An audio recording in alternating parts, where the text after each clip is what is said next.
તરફ ધંધુકાના શાંતિનગરમાં રસ્તામાં ગંદકી અને બંધ ગટરના મુદ્દે સ્થાનિકોમાં આક્રોશ જોવા મળી રહ્યો છે। ત્યારે શાંતિનગર વિસ્તારના રહીશોએ વિસ્તારમાં આવેલી રોડ અને ગટરની સમસ્યાઓ અંગે તાત્કાલિક કાર્યવાહી કરવા માંગ ઉઠાવી છે। શાંતિનગર વિસ્તારમાં રસ્તાઓ ખૂબ જ ખરાબ હાલતમાં છે।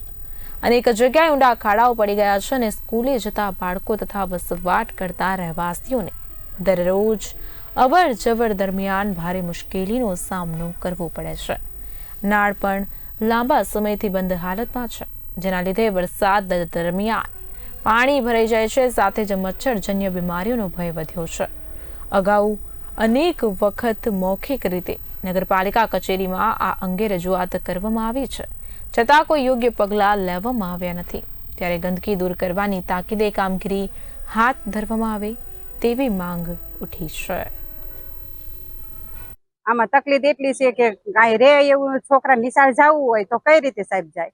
કારણ કે વાહનવાળા એમ કે રોડે મેકવા આવો તો છોકરા માન હવારમાં જાગતા હોય તો નિશાળે કેમ અમારે મોકલવા?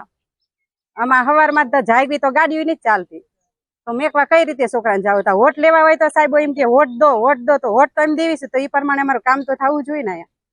અમારે તકલીફ ન થાય, થાંભલે લાઈટું નથી આવતી અને રસ્તો એટલો ખરાબ છે કે ન પૂછો વાત એટલો, અને સવારમાં છોકરાને જવામાં મોડું થાય, પછી તો સ્કૂલે સામે પોગવા જોઈએ ને, કોઈ આવતા નથી। અને કીચડ છે અને બહુ જ ખરાબ રસ્તો છે, છોકરાઓ નિશાળ જઈ શકતા નથી અને ગાડી વાળા લેવાની ના પાડે છે। તો અમે છેક રોડે જાવી તો છોકરાઓ ના પાડે કે અમે નિશાળે નહીં જાવી, તો અમારે શું કરવાનું?